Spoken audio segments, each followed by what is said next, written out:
Hey guys, welcome to Coastal Shenanigans Sailing YouTube channel. I'm back today, and I guess we'll do, hopefully it's not too windy for you guys. Still got to get one of those little wireless mics and all that good stuff. But today, I guess it's going to be basically kind of like story time with Captain Fish. So I'm going to tell you guys about some of the boats I've owned, and kind of go into some stories on that, so y'all kind of know where I've been as far as boats. First sailboat I ever had, I decided to buy it to save money on rent. I was just going to live in it for a couple of months and save some money, but I ended up just going into it all the way, and I had so much fun in it. And it was a 22 McGregor. The name of that boat was Therapy. And just had a lot of good sailing, good times on that. I didn't have any amenities in that boat, no bathroom, I don't even think I had a sink in it. I had an ice chest full of beer. I mean, it's like, what else do you need, right? So, you know, and a place to sleep. And, you know, they had everything I needed at the marina, you know, as far as wash my clothes and take a shower, bathroom. So I was like, yeah, I'm okay. So anyway, on that boat I had a parrot and a golden retriever lived on my boat, and parrot's name was Koki. He could only say one word. He said like, what? That was about it. The golden retriever was really cool. He was really awesome. We lived on a boat for a while. I didn't have both of them at the same time, but anyway, sailed that boat all over the place in the bay. And I think the fastest I ever had that boat really impressed me. It's 6.3 knots with just a head sail up. That's, you know, pretty hardcore.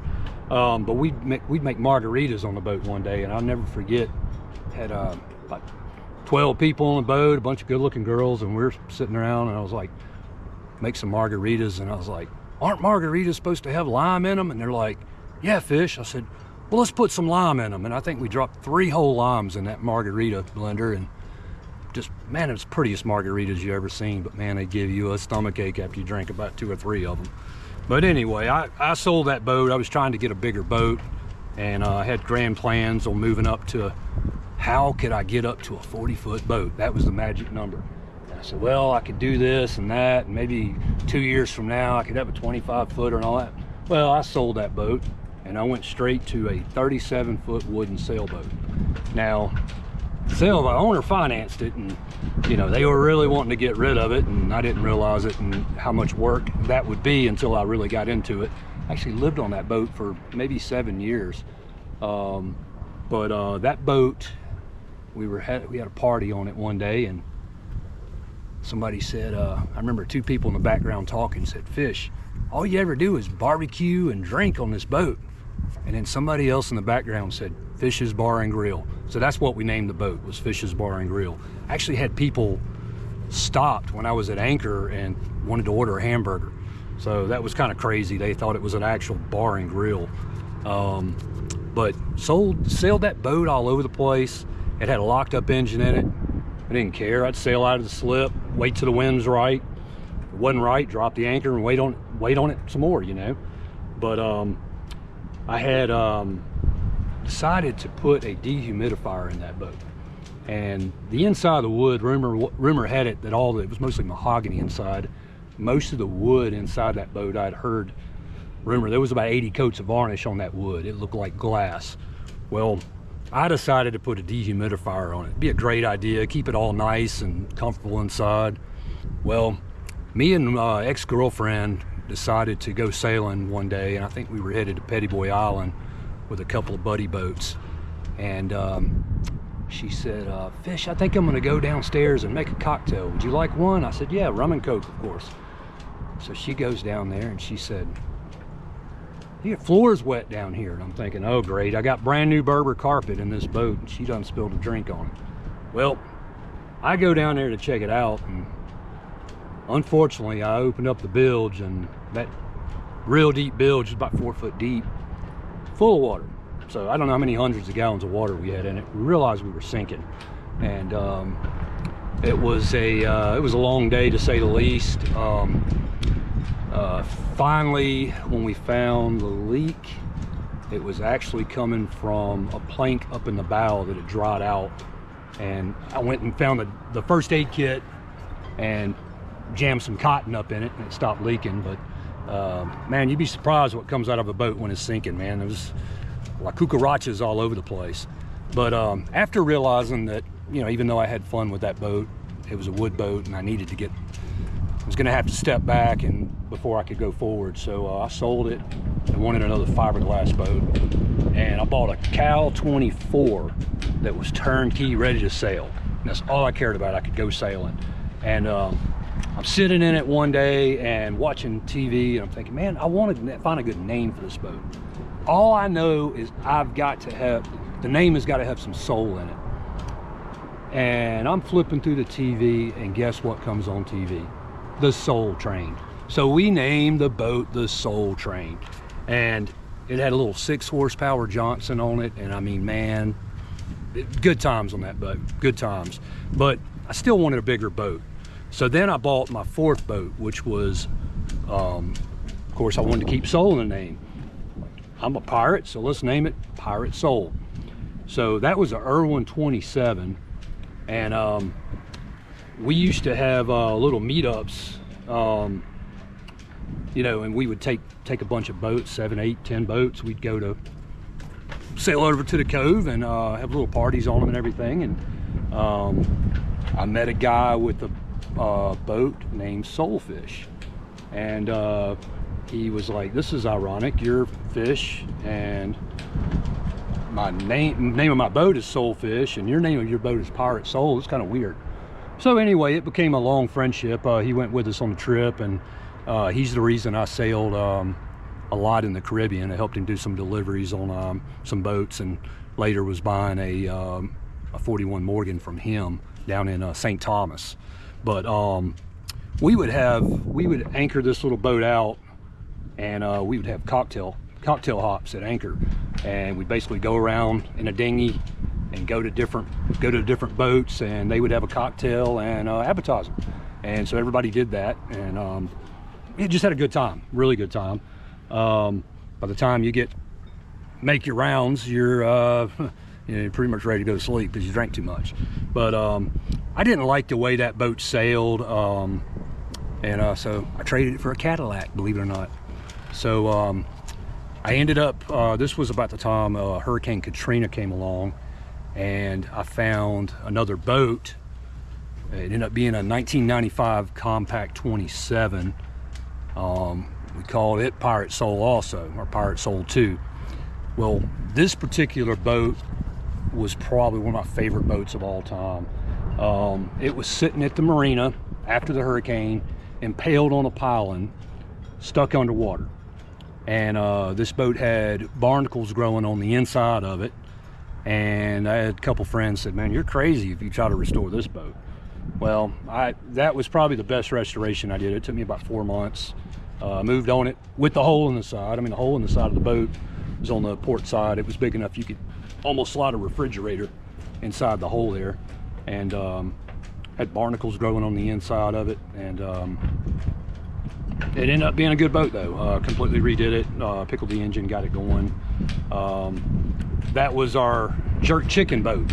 So over at the marina here, all the girls would come over, and I'd put them to work dicing mangoes and the such, and we would do jerk chicken with mango salsa and coconut risotto. It was really, really awesome. And then my buddy's boat was tied up right behind mine. His was the booze boat, basically. So if you wanted a drink, you go to his boat. You want good food, you come to mine. That boat was an awesome, incredible boat. I wish I still had it.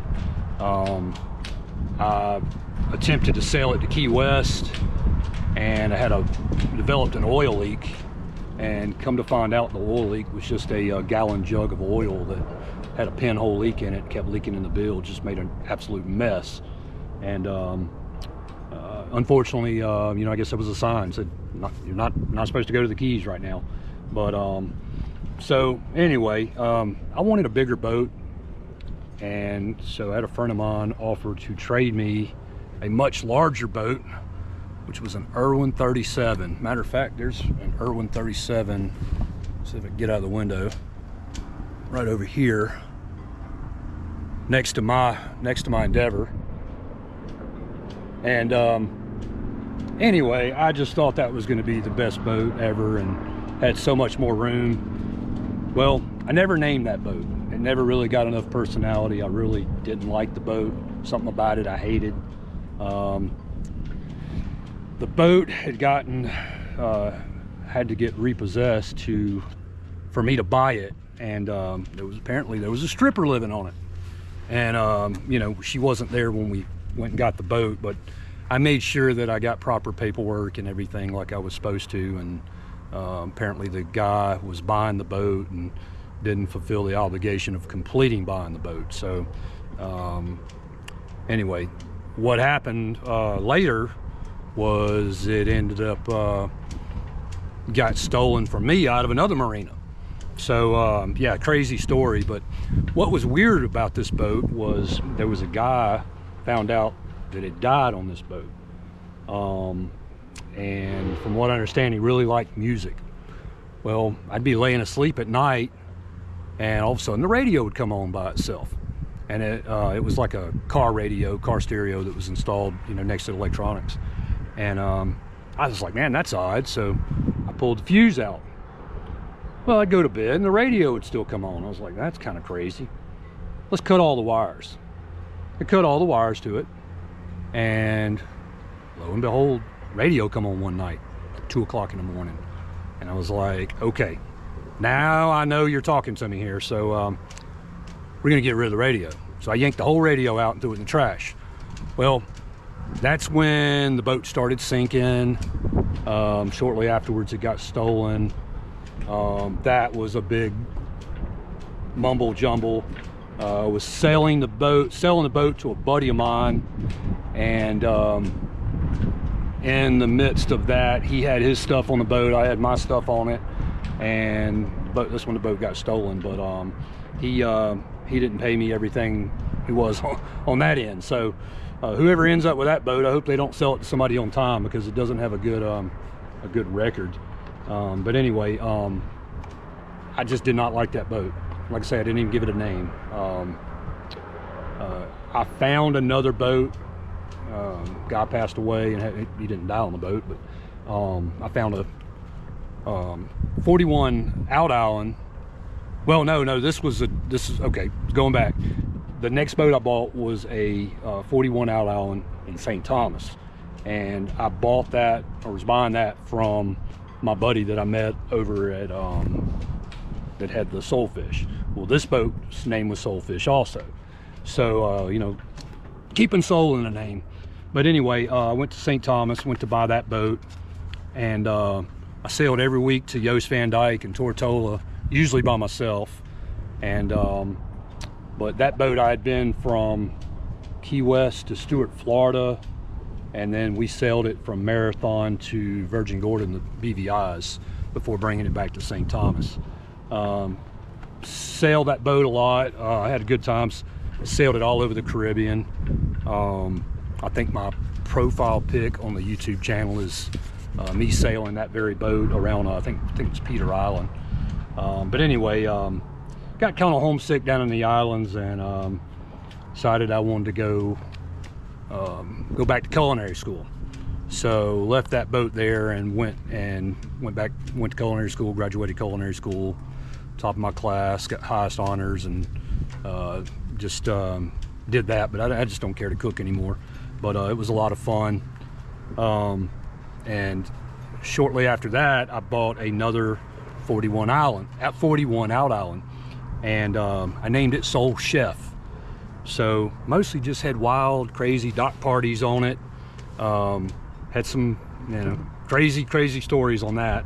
But Hurricane Sally came around, and that one just really put a number on us. It was down in Orange Beach, and got a lot of water damage. And I just decided, hey, maybe boat life is, maybe I'm missing out on something. Maybe I need to get an RV. Let's go get an RV, and then go maybe up North Alabama and start panning for gold. yeah, you know, they got a gold mine camp up there. Let's go up there and check it out. So sold the boat, bought a Class C motorhome, and went up there paying for gold a couple times, and ended up coming back, and it's like, you know, really shouldn't have sold the boat. So 5 years now has went by. I've been living in an RV, hating every bit of it. I can't sleep at night because, you know, boat rocks you like a little baby in a cradle, and RV life is not for me. So I recently found this Endeavor 35, and it needs a lot of work. But what I wanted to say is, you know, I didn't have money to buy another boat. I took a loss on just about every boat I ever had, and I realized that I discovered a secret. The biggest thing is you've got to know what you want. So once you pinpoint what you want, then you just visualize it. Visualize what you want, think about it, don't get it out of your mind, don't get discouraged, and then you start putting action together. Start looking for that boat, even if you don't have the money for it. I had $2,300 to my name, and I think I got this boat for $2,000. And you know, I never expected I would even, you know, find anything that cheap. Of course, obviously, you know, I'd been looking for a long time, and maybe a week after that, I started finding better deals. So all I'm going to say is, you know, don't give up the dream if you have the dream. Put it into action. It's like I'm doing with this YouTube channel. I was like, man, I don't know how to do this stuff, but I'm going to do it. I'm just going to do it. If it's bad, it's bad. If it's good, it's good. The main thing is that you're doing something. So anyway, I guess I'm going to go ahead and end this video, and got some plans for some really good ones coming up.